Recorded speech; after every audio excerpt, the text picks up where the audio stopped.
করলি? তুই সকালবেলাটা কি করলি? কি তোর খেতে দিচ্ছি, তুই এখানে বসলি না, তুই এখানে গেলি, তুই এগুলো ফেললি কেন?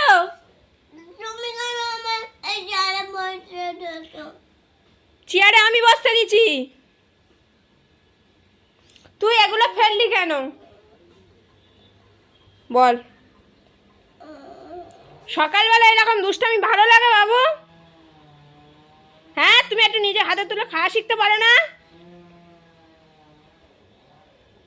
তুমি তো এখানে বসতে পারতে তো, তুমি ওখানে গেছো কেন? তুমি এত একেবারে বাড়ি যাই তুমি ফেলে দিলে? আজকে সারাদিন না খেয়ে থাকবে তুমি, খালি খাবার চাই খাবার চাই। ঘরে এগুলো করে দিচ্ছি, ডিম সবজি দিয়ে, এগুলো ভালো না।